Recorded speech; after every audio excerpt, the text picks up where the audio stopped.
Radio.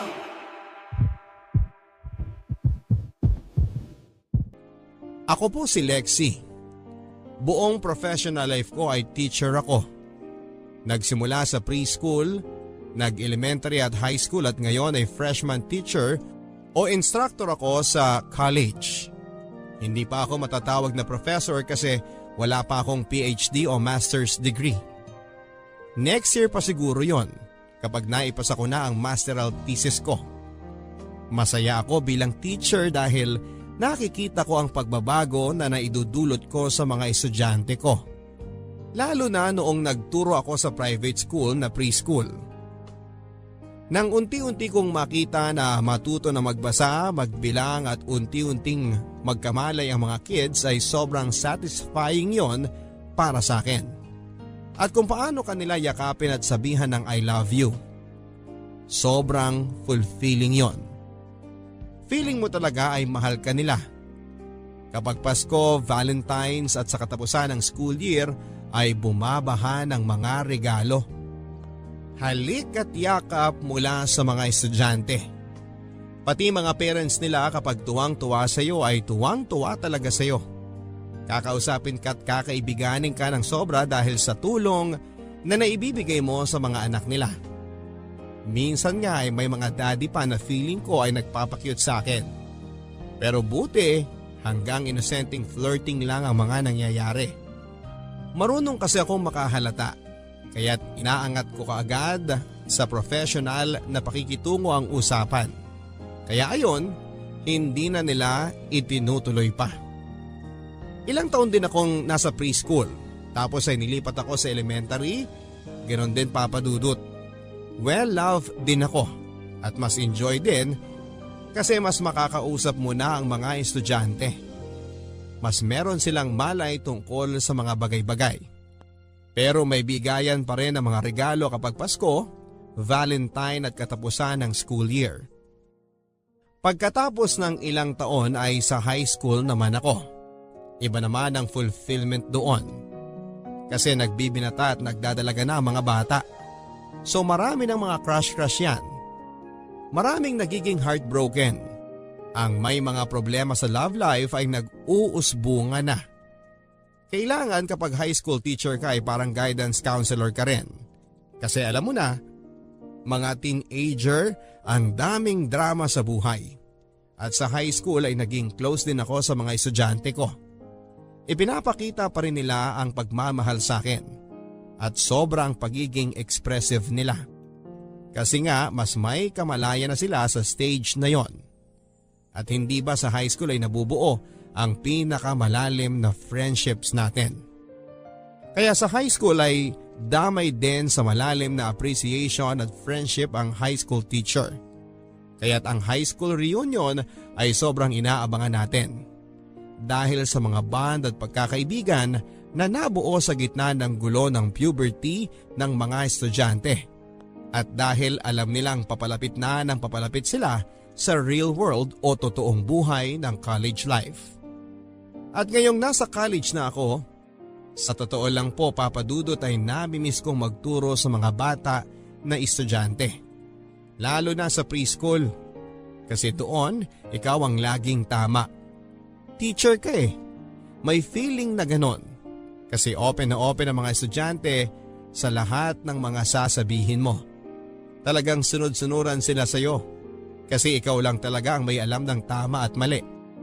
Pero pag palaki sila ng palaki, paedad ng paedad, natututo na silang sumagot at mag-disagree at makipagdebate pa sa iyo kahit na teacher ka nila. Pero ngayong college instructor na ako ay malay ko namang ako ang magtatanong sa sarili ko kung ano ang tama at mali. Naalala ko itong lahat nang mag-usap kami ng high school principal namin, ang boss ko.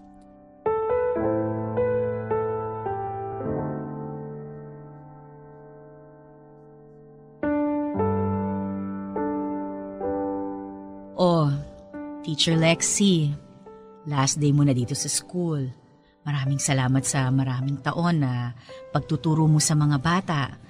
Naalala ko pa nung una kitang inalok para magturo dito sa school namin. Oo nga po, Teacher Feli. Maraming salamat at nag-take kayo ng chance sa akin. Bakit naman hindi? Magaling kang teacher. Naalala kita nung magkaklase tayo sa College of Education. Sabi ko sa sarili ko, balang araw kapag nakapagtayo ako ng school, kukunin talaga kita, Lexie. Bilang isa sa mga teacher doon. Kaya nga nung tinayo namin yung preschool, kinuha kagad kita eh. Salamat sa'yo at nagtiwala ka rin sa school ko. Ikaw ang nag-take ng chance. Oo nga, Teach. Ilang taon na rin yun? Parang ang tagal na. Mahigit 10 years na din, Lexie. Pero ikaw talaga ang sumugal, Teacher Feli. Pwede namang mga senior level teachers ang kinuha mo lahat. Pero fresh grad pa yung kinuha mo para mag-head ng preschool department mo. After 2 years. Ha? After 2 years? Kasi 'di ba, ikaw muna yung nag-head ng preschool department at assistant mo ko. Oo nga, no? Kasi naman, hindi ko pa alam ang mga dapat mong gawin o yung mga gagawin ko sa school. So, ako na muna ang nag-eksperimento. Pero kailangan kita nun para kapag meron akong tanong sa sarili ko, sa kung ano bang ginagawa ko o ano ba yung dapat kong gawin, ikaw ang siguradong makakatulong sa akin para ma-solve o maintindihan kung ano man yun. Oo nga, at ako naman, kinakabahan ako. Kinakabahan? Ikaw? Bakit naman, Teacher Lexie? Siyempre, pag tinatanong mo ko, alam ko na dapat makatutulong talaga yung sagot ko. Na tama ang maisasagot ko sa'yo. Kasi kung tinanong mo na ako, ibig sabihin na pag-isipan mo na yun ng matindi. At therefore, nangangailangan ka ng opinyon galing sa akin tungkol doon. Na ibig sabihin, kailangan mo ko para sa desisyon na gagawin mo para sa school. Ikaw talaga, Lexie. Oo, kilala mo na talaga ako. Siyempre, Teach. Idol kaya kita. Feeling very humbled ako na ako ang hinihingan mo ng opinyon. Hindi lang bilang assistant. Kasi feeling ko, binavalue mo yung kaalaman ko bilang educator. Kasi you've grown so much, Teacher Lexie. Along with the school. Toddlers, kindergarten, elementary, tapos high school nang tinuturuan mo. At ngayon, college na, 'di ba? So from early grades to college, biro mo, nadaanan mo lahat 'yun. Oo nga, biro mo yun, ma'am. And to think na maliban dun sa college, lahat ng teaching experience ko dito sa school mo. Oo nga, no? Sorry ha? Sorry? Bakit sorry? Sana kung may pera ako para gawing college itong school, para maging university, di sana dito ka pa rin magtuturo para talagang masabayan namin ang growth mo. Nako ma'am, pag nagtayo talaga kayo ng university, tawagan niyo ako, go ako agad. Hire me na agad ang sasabihin ko sa inyo. Good luck on your career, Teacher Lexie. Sigurado akong maraming mga students ang may inspire sa'yo at mamahalin ka talaga nila. Tulad ng pagmamahal sa'yo ng mga students mo all these years dito sa school. Naku ma'am, thank you. Sana nga. I just know magugustuhan ka nila. Ang mga college professors ko kasi noon, ang susungit. Lagi nakasimangot, mga terror. Kung hindi man terror, napaka-boring. O kung hindi naman boring, walang dating. Di ba naalala mo pa sila? Nako, parang totoo nga yan. Sana wag ako maging ganun. Nako, sigurado ako. All your years teaching sa early grades will positively impact your teaching style ngayong college. Nako, I'm sure your students will just love you. Nako, thank you, ma'am. Trust me, Lexie. They will love you. Si Ma'am Feli, noong last day ko as high school teacher. Papadudot, alam ko rin namang magugustuhan kong magturo sa college level kasi feeling ko ay nag-graduate na rin ako sa high school. Kahit ako yung teacher ay feeling ko ay nagtapos din ako ng pag-aaral. Nang ganong parte ng aking teacher career at ngayon ay ready na para sa mga challenging na trabaho. Kapag sinabi ko namang mas challenging, ang ibig sabihin din noon ay mas rewarding financially. At magandang balita yon para sa akin at sa asawa ko na si Nesty. Alam mo Papadudut, medyo hirap kasi yung buhay namin. This past few years na nagtuturo ako sa early grades, sa preschool, elementary at high school. Kasi hindi naman gaanong kalakihan ang sweldo ko. At yung asawa ko, si Nesty, hindi rin gaanong kalakihan ang sweldo. Minsan nga ay ilang buwan siyang walang sweldo. Kasi freelancer siya, Papa Dudut. Graphic designer. Dati nagtatrabaho siya sa opisina, kaya lang ay mainitin ang ulo. Kaya tuloy ay ayaw niyang mamasukan. Halos magsasampung taon na kaming kasal ni Nesty. Okay naman kami, Papa Dudut. Although wala pa kaming anak kasi nga financially ay kinakabahan pa ako. Sinusuportahan din kasi namin ang ilang mga kamag-anak. Parents niya na may edad na, parents ko rin at ilang kapatid ko. Hindi ko na masyadong idedetalye yon, Papa Dudut. Masalimuot kasi. Although maayos naman ang mga buhay ng mga pamilya namin, maayos meaning ay wala namang gulo, ako lang sa aming magkakapatid ang nakapagtapos ng college. Kaya kahit na teacher ako at maliit ang sweldo, bahagi pa rin noon ay napupunta sa pag-aabot sa mga gastusin ng mga magulang ko. At minsan ay napapautang sa mga kapatid. 3 lang naman kaming magkakapatid. May isa akong ate at isang kuya. Bunso ako. Pero may mga anak na sila at madalas ay kinakapos. So kanino pa ba sila unang hihingi ng tulong? Kundi sa kapatid nila na nakapagtapos at nagtuloy-tuloy ang trabaho, hindi ba? Eh di, ako na yon. Si Nesty naman na asawa ko ay medyo umaasa rin sa akin. Lagi niyang sinasabi na balang araw daw kapag mayaman na siya, hindi na raw siya masyadong aasa sa akin. Ang sabi niya kasi lalo na ngayon na nasa bahay na lang siya nagtatrabaho madalas, sa computer, minsan lang nakikipag-meeting sa kliyente para sa project, mababa lang naman ang gastos o expenses niya. Pero dahil doon, Papa Dudut, medyo nawawalan na rin ako ng respeto sa kanya. Kasi alam na nga niyang sumusuporta ako sa pamilya ko, tapos parang hindi siya nag-extra effort para kumita. Siya pa nga ang nagsabi sa akin na magturo na ako sa college para mas malaki ang sweldo. Hindi ba medyo nakakabanas din yon? Parang may motibo siya na kumuha ako ng trabaho na mas mataas ang sweldo. Kasi kapag mataas ang sweldo ko, ang ibig sabihin ay absuelto siya sa mga responsibilidad na makahanap din ng mataas na sweldo para pambuno sa mga gastusin naming mag-asawa. So talagang hindi pa kami pwedeng magkaanak, Papa Dudut. Kasi sapat na sapat at minsan ay kinukulang din ang kinikita naming dalawa para sa aming dalawa lang. Kaya madalas nga, napapaaway na rin kami tungkol sa pera. Normal lang naman yon siguro. Pero sa tagal ng panahon ay naaapektuhan na rin ako, Papa Dudut. Kasi yung dating nadadaan namin sa biro, ngayon ay nagiging seryoso na. At nagiging away na. Kamusta na sked mo sa university? Ilang units daw ang ituturo mo? Ilang klaseng hawak mo? Hindi naman talaga klase ang hawak ko. Course. College na to, Nesty. Alam ko naman yun eh. Siyempre alam ko ang kaibahan ng college at high school. Nakapag-college din naman ako. Pero, O anong pero? nakapag-college, pero… Pero ano? Hindi nakapagtapos, ganon? Ikaw, ba't nagagalit ka na? Bakit hindi ako magagalit? Diba, biruan natin yun. Ako college, ikaw knowledge. Anong nakakatawa dun? Nesty, ano ba? Ano bang problema? Bakit mainit ulo mo palagi? Hindi ka ba natutuwa na magtuturo na ako sa college? Hindi ka ba natutuwa sa asenso ko? Malaking tulong sa atin to, hindi ba? Oo, Ganun naman pala eh. magtatanong lang naman ako tungkol sa sweldo mo. Mas malaki na sweldo mo, hindi ba? Oo nga. Kasi bala ko pumasada na lang. Masada. Oo, pumasada na jeep. Jeep? Oo, papasada ng jeep. Dito sa atin. Nubaliches hanggang Blumentritt. Nesty! O bakit? Nesty, bakit yun na lang ang gagawin mo? Anong masama doon?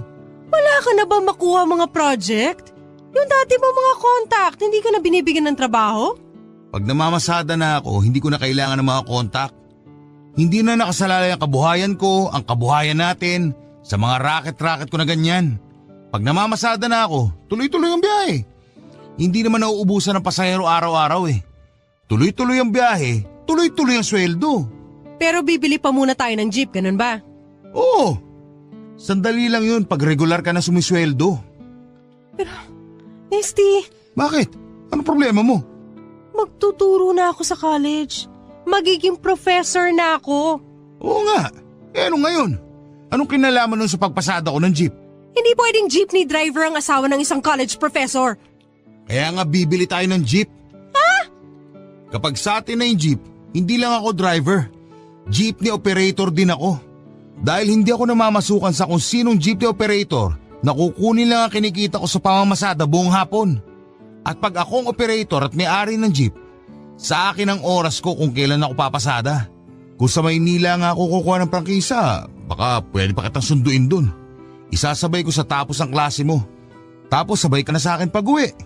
Hindi mo na problema ang pag-commute. Yan talaga ang gusto mo? Oo. Pasado ba sa'yo ang plano ko? Papa Dudut, hindi pasado sa akin ang plano ni Nesty. Bagsak na bagsak. Kung kailan naman ako magiging professor sa kolehiyo, ganun pang bibiglain niya ako ng asawa ko na magiging jeepney driver siya. Wala yon sa plano ko. At sigurado akong wala naman talaga yon sa plano niya nang magpakasal kami. Hindi man siya nakapagtapos ay matalino at may abilidad naman ang asawa ko. Kahit dati pa. Alam ko naman na meron siyang ibubuga. May talent naman siya, Papa Dudut, sa pagdidesenyo ng brochure at poster. At sa printing, hindi lang siya siniwerte sa mga napasukan niyang mga ahensya. Nang una kaming magsama ay mas malaki ang kinikita niya kaysa sa akin. Papa Dudut, sorry pero sasabihin ko na. Kung bala kong maging asawa ng driver, edi sana sinagot ko na yung tricycle driver na pumorma sa akin ng elementary school teacher pa lamang ako. Ang dami yata mga driver. Hindi ko nga mabilang sa daliri ng kamay ko na gustong makipag-date sa akin noon. Ang sabi nila kasi ay ang ganda-ganda ko raw. Biniro pa nga nila ako na artistahin daw ako. Pero lahat sila ay hindi ko pinansin. Tinatawanan ko lang lahat sila. Wala namang problema sa pagiging driver. Marangal na propesyon yon. Pero hindi ko kailanman nakita ang sarili ko na may asawa na driver. Tricycle man o taxi o truck o bus. At lalong hindi ko kayang tanggapin na magiging asawa ako ng jeepney driver. Sa totoo lang, simula ng pag-uusap na yon ay talagang na-turn off na ako sa asawa ko. Parang biglang nawala ng drive, ng ambisyon. Parang nag-give up na siya na umasenso sa trabaho niya sa pamamagitan ng pagpapayaman sa abilidad niya sa computer graphics at disenyo. Ngayon, kung na-inlove ako sa kanya noong una pa lamang at driver na siya dati pa, edi pwede pa yung ganon. Magiging kami kahit na ayaw ko sa driver. Kung na-inlove ako sa kanya nung mulat na mulat ang mata ko. Naintindihan naman niya yon, hindi ba, Papa Dudut? Kung simula pa lang ay driver na siya at na-inlove na ako sa kanya, edi okay lang. Pero ngayon, pagkatapos ng ilang taon ay bigla na lang siyang magiging driver kung kailan malapit na akong maging professor. Ayoko naman ng ganon. Hindi yon kasama sa plano ko, Papa Dudut. Simula pa lang sa first day of classes ay masaya na ako, Papa Dudut. Bibo ang mga estudyante. Masyado nga yatang bibo. Ang dami nilang tanong. Kung ang personality ng mga bata ay nakakatuwa noong maliit pa sila, mas lalo na ngayong nasa college na. Nagulat ako. Kahit na sabihing ako rin ay naging college student once upon a time, ay hindi ko na napredict na ganito ang magiging personalidad nila. Dahil ako naman ay hindi naging ganito nung college. Marami ang classes ko, Papa Dudut. Umaga pa lang, madaling araw umaalis na ako dahil ang unang klase ko ay alas 7 ng umaga. At ginagabi na rin ako hanggang sa alas 9 ng gabi. Napasabak ako talaga, Papa Dudut.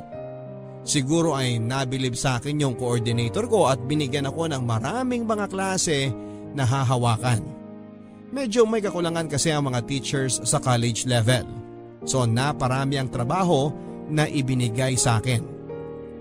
Kung wala ako sa klase, ang libre ko lang na araw ay Lunes at Huwebes.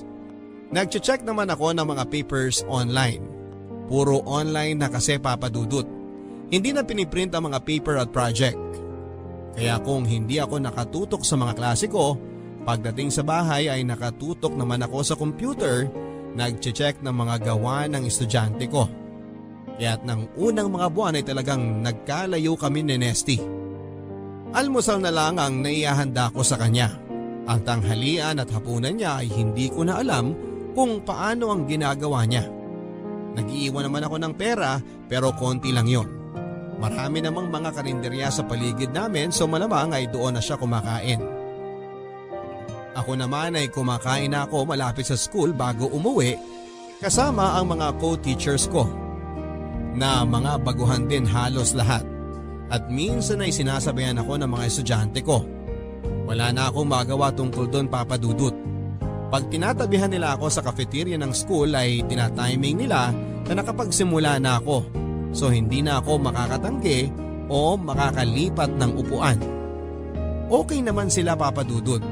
Siyempre noong nagtuturo ako noong elementary at lalo na noong preschool ay sanay na ako na niyayakap ng mga estudyante ko. Minsan nga ay humahalik pa. Pero ngayong college, malay ko ba naman na meron ding iba na gano'n ang balak. Okay class, nabasa niyo na ba yung sinend ko na link sa online group natin kahapon? Doon ang basihan ninyo para sa paper na kailangan ninyong ipasa 2 weeks from now. Ma'am Lexi, 2 weeks lang? O bakit anong problema doon? 2 linggo ang binibigay ko na allowance sa inyo. 14 na araw ang meron kayo para isulat yung paper. Enough na yun ah. Ma'am, baka kulang po yun. Bakit naman kulang yun? Ma'am, syempre pagbubutihan namin yung pagsusulat nun. May research. Maraming research. Alam ko naman yon na maraming research. Kaya nga ginrupo ko kayo, 'di ba? Kasi kapag group work, mas marami kayo magre-research at tulong-tulong kayo sa pagsusulat. Ma'am, ibig sabihin nun, magmi-meet pa kami pagkatapos ng klase. Magmi-meet kami madalas. Maraming mga meeting para pag-usapan yung mga research namin at kung paano namin isusulat. Tsaka kung sino yung magsusulat at kung ano yung gagawin ng iba. Ganon talaga ang group work. So kailangan gamitin ninyo ang oras ninyo ng maayos, efficiently. Hindi pwedeng puro chismisan at chikahan lang ang mangyayari pag group meeting. Para maipasa ninyo ang papers ninyo on time. Ma'am, paano na yung mga love life namin? Ha? Ano? Paano na yung oras namin para mag-date? Na makipagkilala sa ibang tao? Yung social life namin, ma'am. Importante rin yun, alam nyo na. Hindi. I disagree. Sa buhay ng estudyante, ang pag-aaral ang importante. Yun dapat ang focus ninyo. Hindi ang love life. O sige ma'am. Tama kayo. Tama ako? Bakit nga naman makikipagkilala pa kami at maghahabol ng love life? Kung nasa loob ng klase dapat ang focus namin. Hindi sa love life, tama? Oo, tama. Buti alam mo. Kaya buti na lang dito sa classroom makakahanap na kami ng love life. Hindi ko alam ang ibig mong sabihin. Malinaw kasi sa akin na dito pa lang sa loob ng classroom, nakita ko na ang taong mamahalin ko at magmamahal sa akin. Loko ka rin ano? Kung ganun ang kailangan kong maging, para pansinin ako ng gusto ko Di ako na ang pinakalokong lalaki sa mundo. Sige, bahala ka. Sabi mo Ano nga ang pangalan mo? Ian. At ikaw naman si Lexi? Excuse me? Ma'am Lexi ang tawag mo sa akin. Okay. Ma'am Lexi. Okay. Tama na nga to. Anything else? May mga tanong pa kayo? Ako, may tanong pa ako. Yes, Ian. Ano kaya ang tanong mo? Ngayong magkakilala na tayo, pwedeng humingi ng hug?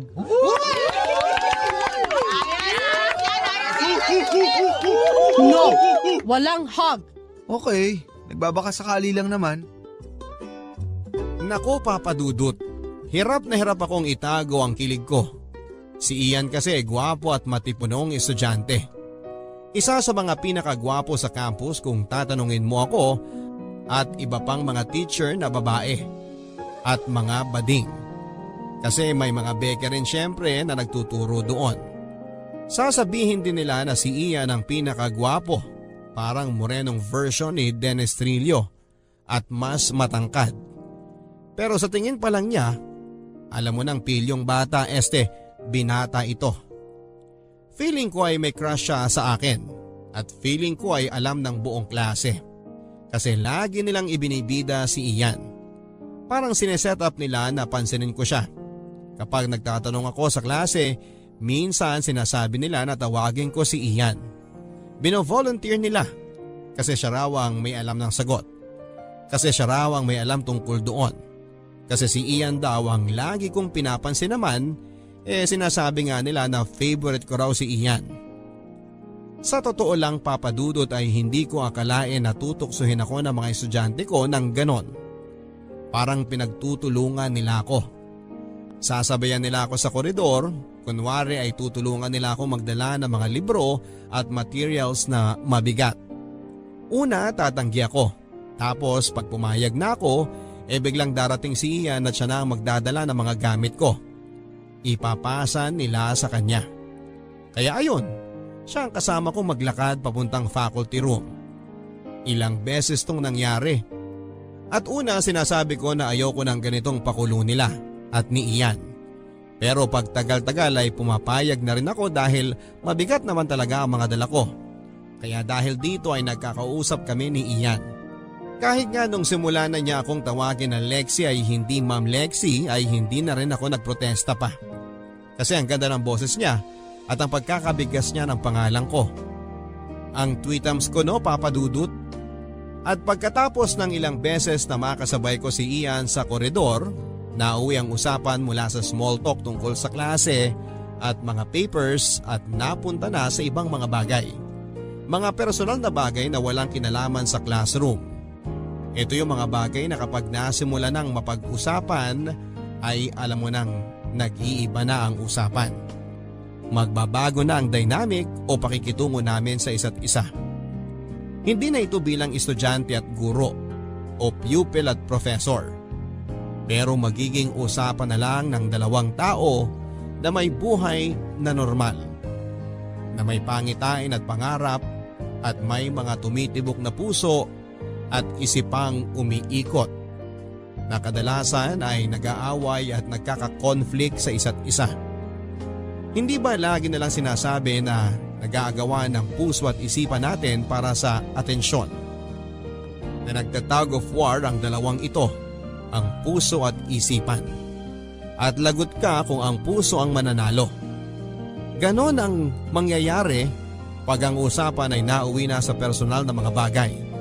Lalo na para sa akin na isang guro at sa isang estudyante na aminado naman ako sa sarili ko, noon pa lang ay naa-attract na ako sa kanya. Naku papadudot, tuwing maiiwan kami sa koridor sa school na naglalakad ay eto na ang usapan na kinakabahan akong mangyari sa aming dalawa. At ayun, nangyari na nga. Ma'am Lexi, Yes, Ian? matagal na kayong kasal no? Matagal na rin, Ian. Masaya naman kayo. Excuse me? Private ng tanong mo, ah. Sorry Lexi. Masaya naman, Ian. Uy, ang private din ang sagot mo Nagulat ako. Ganun eh. Lumabas na agad yung sagot ko. Itatago ko pa ba? Ilang beses mo na ako sinasamahan dito sa school na dala-dala yung mga gamit ko. So, naisip ko na mabigat yung tanong mo, edi ibibigay ko na rin sa iyo yung mabigat na sagot ko sa katanungan mo. Oo nga, para gumaan ba? Parang gano'n na nga. Bakit? Mabigat ba para sa'yo? Medyo. Siguro. Ewan ko. Basta. Normal na tao lang naman tayo lahat, diba? Lahat naman tayo may pinagdadaanan. Pero atin lang yun, Kahit sa mga co-teachers ko, hindi ko kinukwento yun. Alam nilang lahat, or at least ina-assume nila na happily married ako.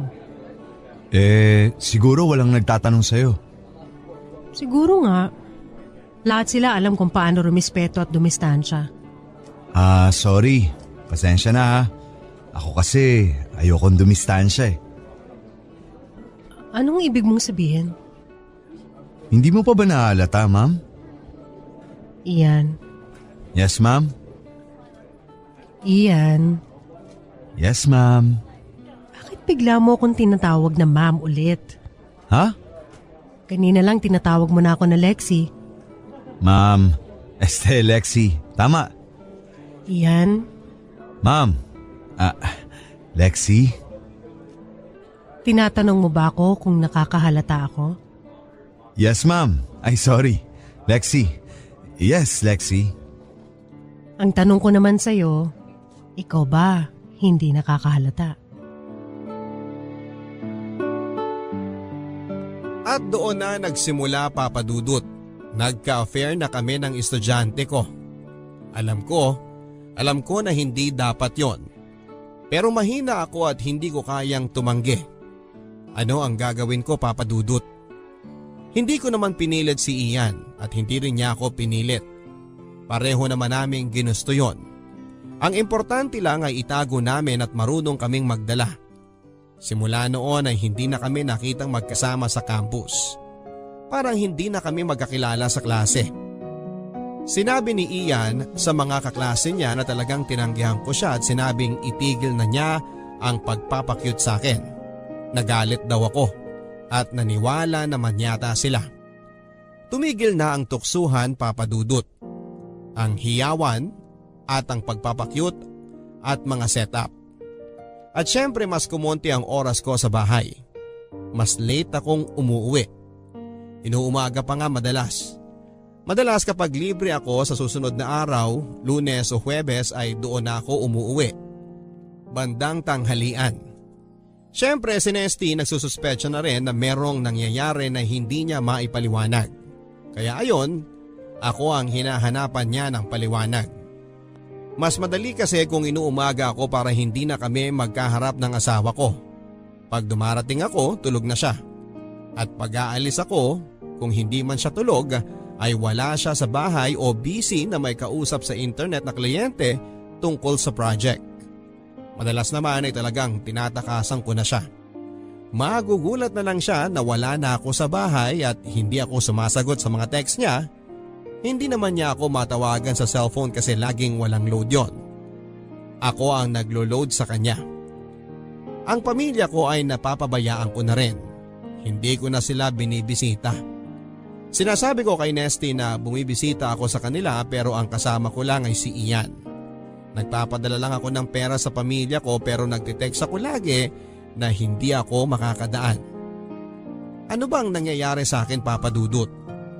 Ilang buwang nagpatuloy ito hanggang sa dumating na lang sa school si Nesty na hinahanap ako. At nang mahanap niya ako, nagkagulo na.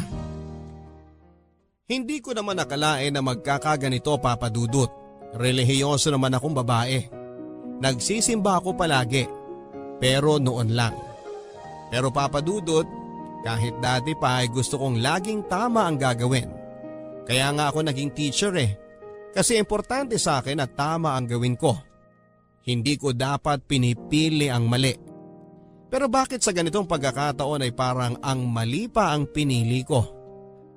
Alam ko na mali or alam ko na merong aspeto ng ginagawa ko ngayon ang mali dahil hindi ko binibigyan ng pansin ang pamilya ko.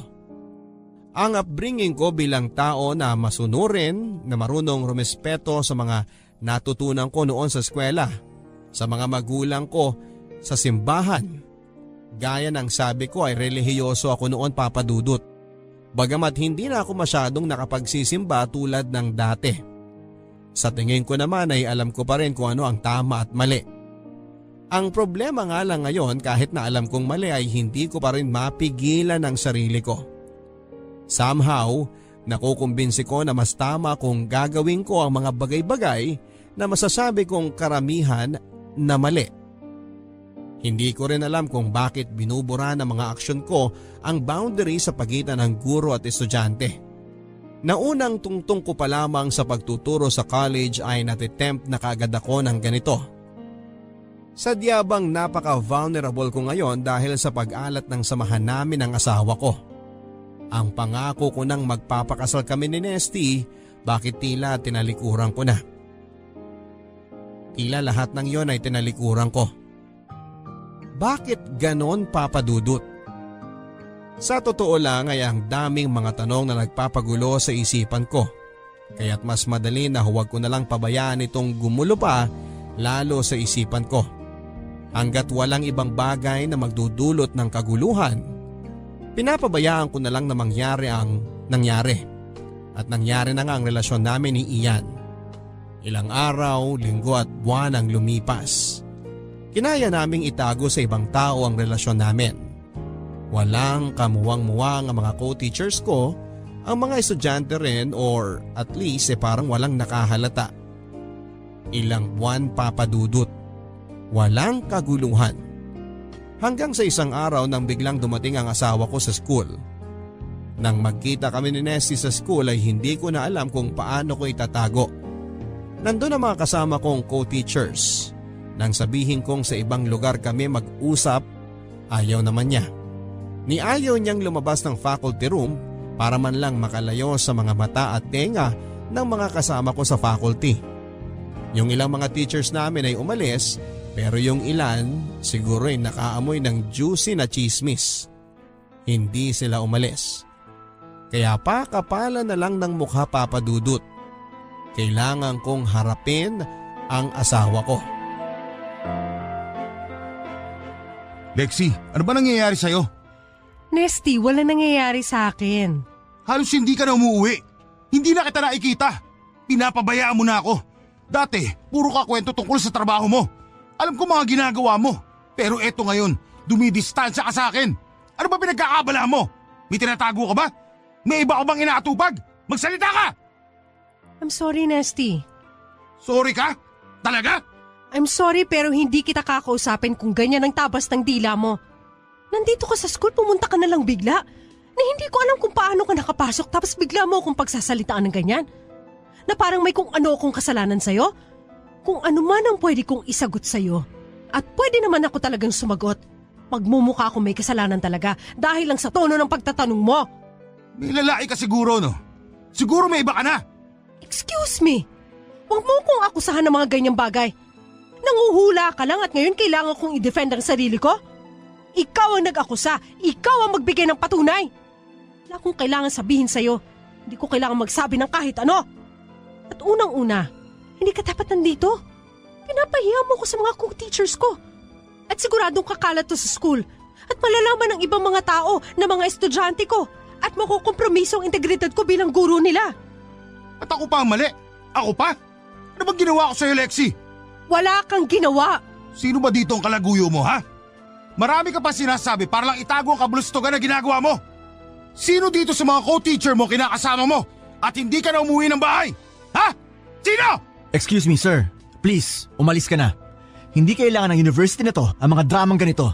Wala kaming pakialam o wala kami sa lugar para makialam sa pribadong buhay ng mga ibang tao sa faculty o ng student body.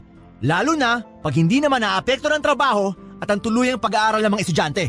Sa pagkakaalam naming lahat, mabuti at epektibong guro ang asawa mo. Kung asawa mo nga siya. Asawa ko siya! O sige, sabi mo eh. Pero dapat ka nang umalis. Nandito na ang security oh. Tinawag ko na sila habang nagbubula ka kanina. Kaya please, sumama ka na sa kanila. Lexi, hindi mo pwede gawin sa akin to. Ano bang ginawa ko sa'yo? Bakit ayaw mo akong kausapin? Sir, please, sumama ka na sa kanila. Sir, sumama ka na ho sa amin. Nesty, please sumama ka na sa kanila. Sabihin mo muna sa akin na hindi totoo mga sinasabi ko. Na wala kang balak na iwan ako. Na mahal mo pa ako. Na walang ibang lalaki sa buhay mo. Ma'am, pwede po bang doon nyo na lang sa office nyo to ituloy? Sir, kung hindi kayo sasama at kung magpapatigil pa kayo, talagang papa-aresto na namin kayo. Bitawan niyo ako! Disturbing the peace na po ito. Nesty, hindi totoo mga sinasabi mo. Walang ibang lalaki sa buhay ko. Mahal mo pa ba ako? Huwag na natin dito pag-usapan yan, Nesty. O sige sir, parang yun na yung sagot na hinahanap ninyo. Alis na po tayo. Lexi! Lexi! Ba't mo nagawa sa akin to? May lalaki ka nga! Nagsisinungaling ka! Nagsisinungaling ka! Hindi mo na ako mahal! Walang iya ka! Tinagurian ka pa naman, teacher! Paano mo nagawa sa akin to?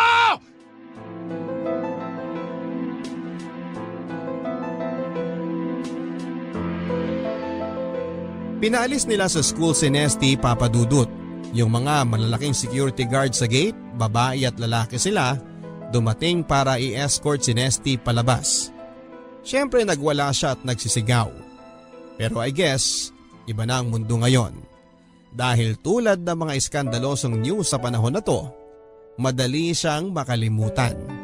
May bulong-bulungan pagkatapos tungkol doon sa asawa ng isang professor na nagwala at inescort palabas ng mga security guard. Pero tulad nga ng sabi ko ay madaling nakalimutan ang pangyayari. Nagkaroon ng konting tanungan sa faculty room pagkatapos noon. Tinanong lang nila kung okay lang ba raw ang buhay asawa ko. Sinabi ko lang na talagang nagkakalabuan na kami ni Nesty. Na umaasa siya sa akin para kumita at itaguyod ang pamilya namin. Na gusto lang niyang maging jeepney driver. Na ang inaabangan lang naman niya ay ang mas mataas ko ng sweldo dahil sa college na ako nagtuturo. Ang sinabi ko sa mga co-teachers ko na yon lang naman talaga ang mahalaga kay Nesty at hindi ako. Hindi ako na asawa niya. Hindi ako na partner niya na umangat ang estado sa buhay at karir bilang guro. Sinabi ko sa kanila na wala namang pakialam si Nesty sa ibang tao bukod sa sarili niyang interes, sa sarili niyang mga hangarin. At sabi ko, yun din ang dahilan kung bakit wala pa kaming anak. Dahil hindi ko kayang magkaroon ng anak kung alam kong si Nesty ang magiging tatay. Walang ambisyon. Umaasa lang sa asawa. Hindi sumusuporta sa asawa niya. Nagsinungaling ako, Papa Dudut. Talagang dinagdagan ko ang kasinungalingan sa kwento ko. Totoong nagkakalabuan na kami pero mahal din naman ako ni Nesty. Pero totoo naman na hindi ko gustong magkaanak sa kanya dahil ayaw kong may ganong pagmamanahan ang magiging anak ko. Pero sinabi ko kay Nesty na mahal ko pa rin siya. Naging malamig ang samahan namin pagkatapos pero hindi rin ako himawalay sa kanya. Hindi ko kasi kayang gawin yon dahil kung ginawa ko yon, lalong magsususpecha ang faculty. Mas mabuti nang panatilihin ang ganong estado ng kasal namin kesa humiwalay at magkaroon pa ng kung anong kwento na dapat kong ilahad sa kanila. Ang importante na lang sa akin noon ay kung paano ko maipagpapatuloy kung ano ang meron kami ni Ian. Hindi ko alam, Papa Dudut, kung bakit. Pero siya na ang nakikita kong kinabukasan ko. Alam kong mali pero dito na ako tutungo. Kaya't biglang gulat ko na lamang nang kausapin ako ni Ian pagkatapos ng isa naming pagtatagpo. Lexi, matatapos na ang taon. Oo nga. Salamat matatapos na ang school year na to. Bala ko lumipat ng course, Lexi. Talaga? Anong course? Lilipat din ako ng campus. Anong ibig mong sabihin? Agriculture sa Los Baños. Iyan, paano na tayo? Lexi. Pwede ako magturo dun sa Los Baños. Lexi. Madali naman mag-transfer doon. Actually, maganda nga doon. Maaliwalas. Preskong-presko ang hangin. Pwede tayo magrenta ng apartment na off-campus. Ako na bahala. Kaya ng sweldo ko naman yun eh. Maliit lang ang renta doon sigurado. Nakapag-boarding house na yung kakilala ko sa Los Baños. Mura lang talaga. Dito lang naman sa Manila, sobrang mahal ng renta ng mga bagay-bagay. And ang balitaan ko, maraming bakante sa faculty nila. General education naman ang tinuturo ko, so pasok pa rin ako doon. Teka, mag-email na kaya ako ngayon habang maaga. Para umandar na, mag-apply na ako agad-agad para pagdating ng June o kahit summer pa lang, makapagturo na ako doon. Lexi, ano ba? Bakit? Anong problema? Ito na nga ako, inuunahan na kita para smooth ang transition natin doon sa Los Baños. Aba, malaking move yata yun. So mabuti pa, asikasuhin na natin ngayon bago pa tayo lumipat doon. Lexi, hindi tayo lilipat doon. Ako lang. Hindi tayong dalawa. Mag-e-enroll ako doon. Magta-transfer ako ng course. At ikaw, hindi ka susunod sa akin. Hindi ka magiging faculty doon. At lalong hindi tayo magsasama sa loob ng isang apartment sa campus. Kung sa labas ng campus. Kahit sa loob o labas ng campus, hindi tayo magsasama. O sige, madali naman magpunta sa Los Baños. O di kaya, bibisitahin na lang kita pag weekend. Madali lang yun. No, Lexi. Anong no, Lexi? Tapos na to. Anong tapos? Tapos na. Hindi mo ba nakukuha yun? Hindi ba teacher ka? Bakit ang hirap mong umintindi? Tapos na ang relasyon natin. Ayoko na. At kung alam mo ang makakabuti sa'yo, dapat ayaw mo na rin. Iyan, bakit ka nagsasalita ng ganyan? Dahil ayoko na. Malinaw. May iba pa bang rason na kailangan para itigil tong relasyon na to? Bukod sa ayaw ko na? Paanong nararamdaman ko? Sa tingin mo ba ayaw ko na? Paano mo itutuloy? Ayaw ko na nga. Ayaw ko na sa relasyon na to. Iyan, bakit mo bigla akong tinatrato ng ganito? Ilang buwan na nating inaalagaan to. Ilang buwan ko tinaya ang reputasyon ko bilang teacher sa college. Sa panahon na ginugol mo para sa UIN ako pagkatapos ngayon, buong-buo ko nang binibigay yung sarili ko sa'yo, bigla mo ako isasantabi na lang at itatapon ng gano'n-gano'n na lang. Yes, ma'am. Tapos na ang lesson. Tapos na ang school year. Isang sem lang naman tayo nagsama talaga. Kung bibilangin mo, di ko rin naman akalain na tatagal tayo ng ganito. Iyan, huwag ka magsalita ng ganyan. Alam ko pareho tayo ng nararamdaman. Hindi mo pwedeng ipagsinungaling yun. Nararamdaman ko rin na minahal mo ako. Ramdam na ramdam ko yun. Oo, minahal din kita. Totoo naman yon. Pero hindi na dapat ito magpatuloy. Bakit? Ano to? Bigla ka nagkaroon ng konsensya? Please, tama na ang drama na to, Lexi. Huwag na nating dagdagan ng drama. Anong drama? Bakit? Naghiwalay ba kayo ng asawa mo? Bakit hanggang ngayon nagsasama pa rin kayo? Pagkatapos ninyong mag-away sa faculty room? At pagkatapos mong sabihan ng mga co-teacher mo na patay na ang relasyon nyo, bakit hanggang ngayon sa kanya ka pa rin umuwi? Dahil kahit ano mangyari, kasal pa rin kami. Hindi ko basta siya may hiwalayan at mas madali para sa akin na magsinungaling sa kanya kaysa sasabihin ng totoo at malagay pa sa kapahamakan ng sarili ko. Dahil kung nalaman niya ang totoo, baka mapatay pa niya ako. Buti nang ganito, nagtatago tayo.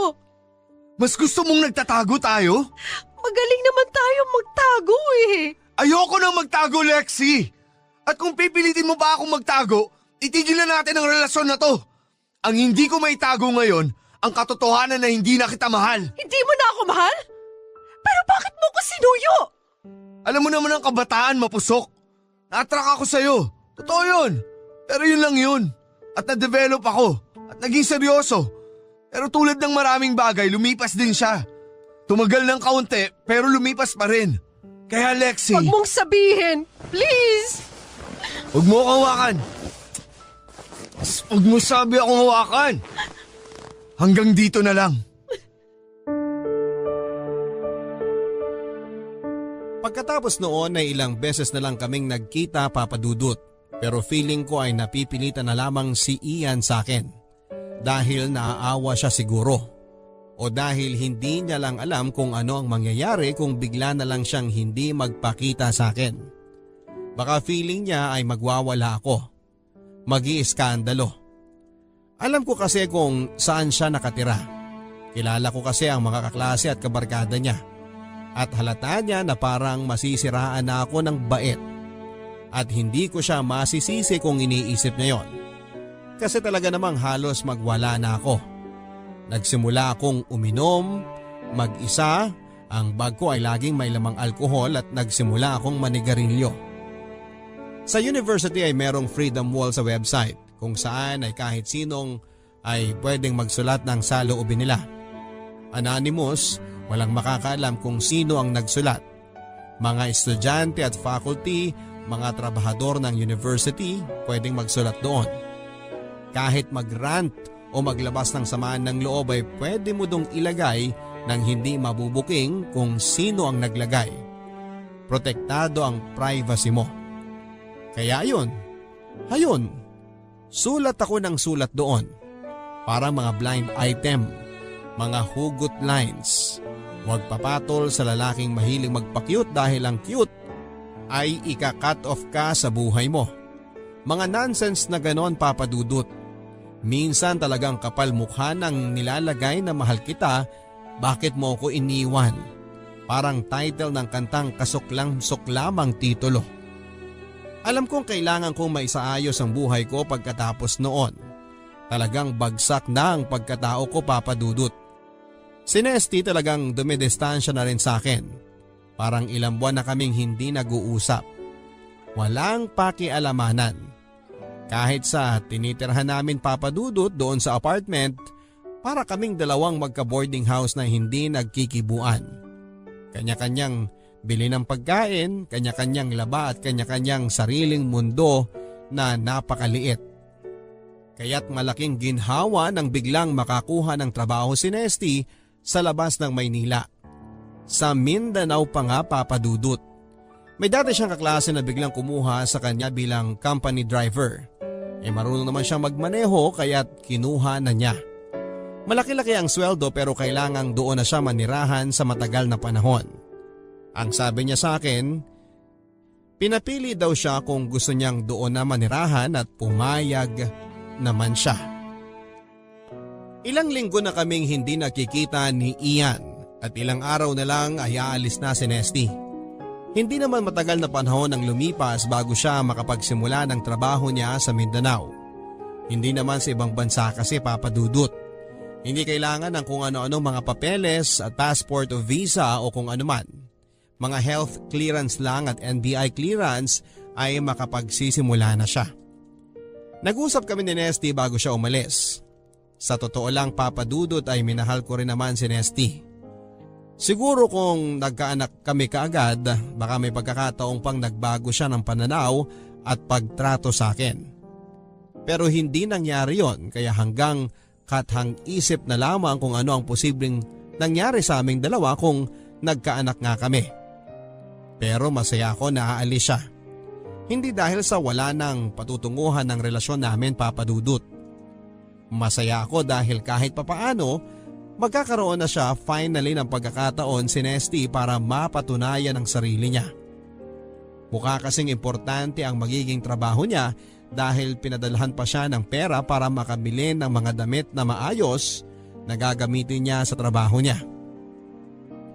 Ramdam ko rin na may kalungkutan siya dahil aalis siya. At hindi na namin naayos ang samahan namin. Siguro iniisip niya na sana hindi na lang kami nagpakasal, na sana ay nagsama na lamang kami tulad ng sinasabi niya noon. Na sana ay hindi na lang siya nakinig sa akin dahil sinabi kong gusto ko syempre ng kasal. Bakit? Kasi relihiyoso nga ako, hindi ba, Papa Dudut? Mahalaga sa akin yon, or at least ay mahalaga noon. Dahil sa pakikipagrelasyon ko kay Ian, siguro ay napatunayan ko na hindi rin mahalaga yon, ang sakramento ng kasal para sa akin. Sa amin ni Nesty ay naging importante yon, kaya't importante na magkausap kami bago siya umalis. Hindi na ako naiyak, Papa Dudut. Nagpapatawa pa nga ako eh. Ginamitan ko pa nga siya ng mga linya na ginagamit din sa akin ni Ian. Ebidensya siguro na talagang hindi ko na siya mahal. O hindi na ako nanghihinayang na mawalay siya sa buhay ko. At ako sa buhay niya.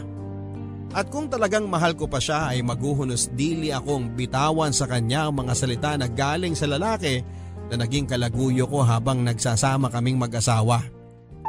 Minsan talaga, Papa Dudut, nakakagulat kung gaano katigas ang puso ko pagdating kay Nesty.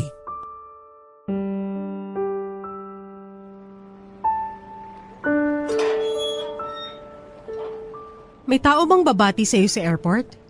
Meron. Hindi ko siya kilala pero meron daw placard na may pangalan ko.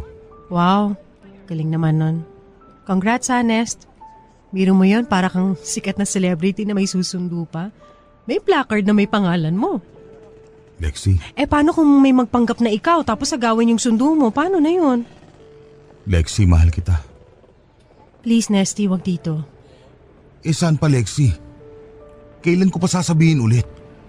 Hayaan mo, ito na yung huling beses na maririnig mo sa akin yan. hindi mo na ako makikita ulit. Huwag ka namang ganyan. Hindi mo ako gusto umalis? Hindi sa ganon. Gusto mo na akong umalis talaga? Gusto kong maging mabuti ang trabaho at buhay mo. Kahit wala na ako sa buhay mo. Hindi ko naman ginusto na maging ganito tayo eh. Lexi, dati naman ang ayos ng samahan natin, hindi ba?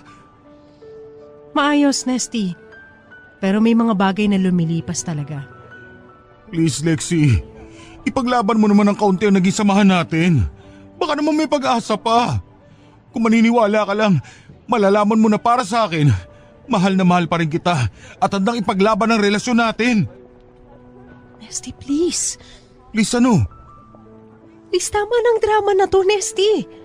Huwag na nating dagdagan ng drama. Huwag na. Linya ni Ian yon, Papa Dudut. Hindi masarap marinig galing sa kanya, pero masarap ibitaw. Lalo na noong sa akin galing at patungo sa iba. Kaya ayon, umalis na si Nesty. Humahagulhol na sumakay sa taxi. Medyo maliwanag na rin ang langit noon kaya may mga kapitbahay na gising na at nasa kalye na.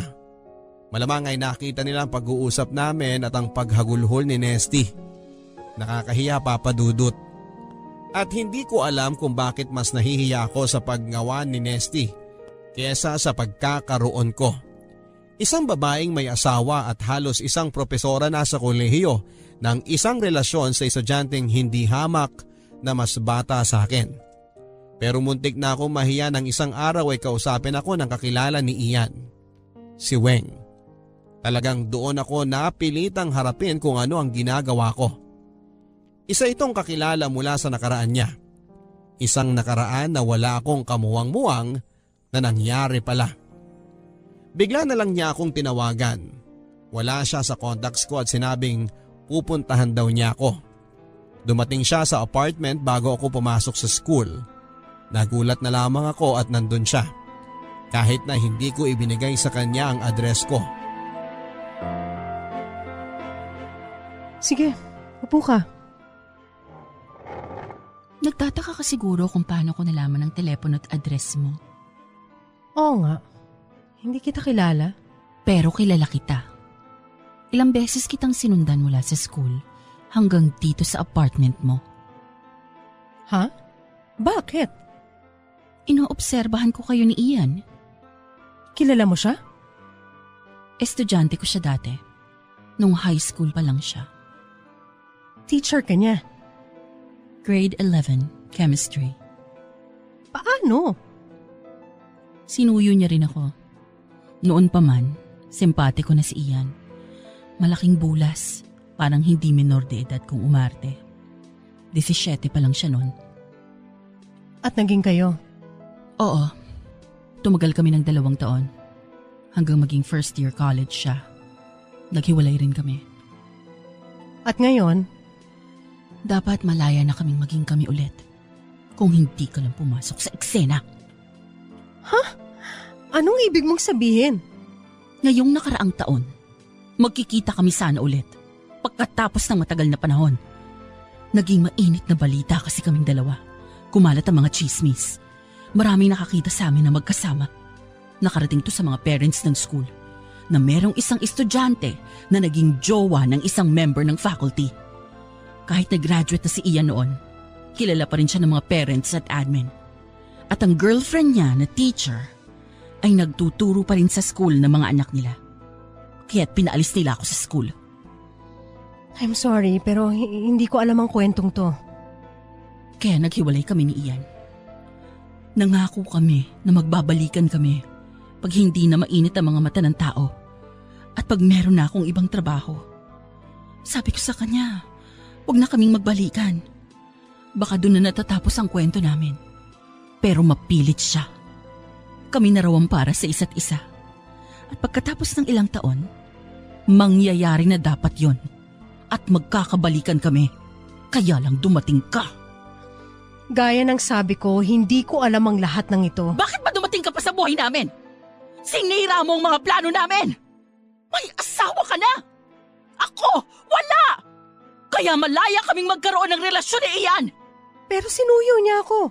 Alam mo naman kung gaano kasimpatiko si Ian. Nahulog ako sa kanya. Pero may asawa ka na! At hindi mo dapat siya pinatulan pa! Nang makilala ka ni Ian, hindi niya na sinasagot ang mga tawag o email ko, ang mga messages ko, kung ano-anong palusot ang ginagawa niya para hindi kami magkita. Sinira mo ang buhay ko nang dumating ka sa buhay niya!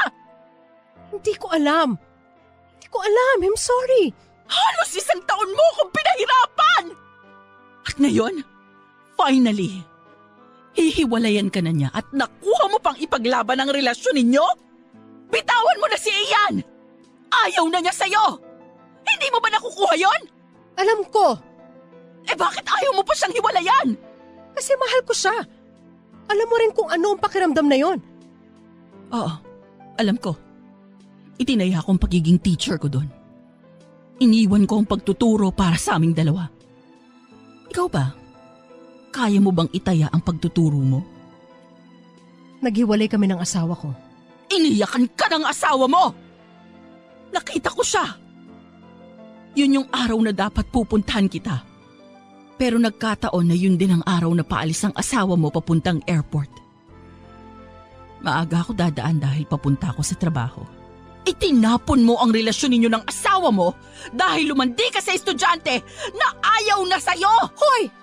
Teacher ka rin niya! Kung lumalandi ako, mas nauna ka pa sa akin! Huwag ka nagmamalinis-linis dyan!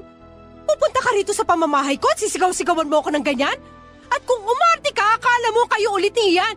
Hindi pa kami tapos ni Ian. Pag matauhan lang siya, babalikan niya ako. Matagal na kayong wala. Kami, sariwa pa ang pagsasamahan namin. Hindi pa uli ang lahat para sa amin ni Ian. Hanggat hindi pa siya lumilipat ng course at ng campus, pwede pa magpatuloy kaming dalawa. Bakit nasabi mo babalikan kanya at pagiging kayo ulit? Anong ebidensya mo? Si Ian ang nagbigay sa akin ng number mo. Bakit mo hiningi ang number ko? Siya ang nagbigay sa akin nang sabihin ko sa kanya na alam kong nangyayari sa inyo. Kinuwento niya na ang lahat. Na gusto na niyang kumawala sa'yo. Natuwa pa nga siya nang sabihin kong sinusundan ko kayo. Akala ko magagalit siya. Ako naman, handa nang magalit sa kanya at sabihin lahat ng sama ng loob ko. Pero sinabi niya na mas gusto niyang maging kami ulit kaysa magpatuloy ang relasyon ninyo. Sinabi niya lahat yun? Oo.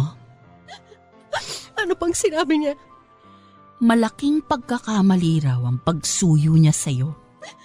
Pinagsisisihan niya ang lahat ng nangyari sa inyong dalawa. Kung kakausapin raw kita, yun lang ang paraan para mapamukha sa'yo na talagang wala na kayong dalawa. At tigilan mo na raw siya, Lexi. At doon na durog ang puso ko, Papa Dudut. Isa pala akong pagkakamali. Ako na pumili na ipagpatuloy ang isang mali na bagay at kumbinsihin ang sarili ko na tama ito. At tama ako. Ako pala ang mali. Ako ang kumatawan sa pagkakamali ng ibang tao. Tao na minahal ko at minahal pa rin at handang mahalin pa. Kahit na sinabi na niyang ayaw na niya sa akin na pinagsisisihan niya ang lahat ng nangyari sa amin. Paano ako magpapatuloy, Papa Dudut? Yun ang gusto kong malaman. Nawala na sa akin ang asawa ko. Itinulak ko na siyang palayo. Kahit na minamahal pa niya ako. Initsapwera ko siya sa buhay ko. Ayaw na rin sa akin ang minamahal ko na kapalit sa asawa ko. Ititigil ko na ba ang kabaliwang ito? Matututo na ba ako sa leksyon sa nangyaring kaguluhan sa aming dalawa? Puro mga mali na ang mga desisyong nagawa ko. Kailangan ko ng tulong para malaman kung ano talaga ang tama o mali. Kahit isang guro ako ay hindi ko naman kayang turuan ang sarili ko o pag-aralan ng sarili ko kung ano ang tama at maling desisyon. Kailangan ko po ng payo mo at ng mga tagapakinig mo. Gusto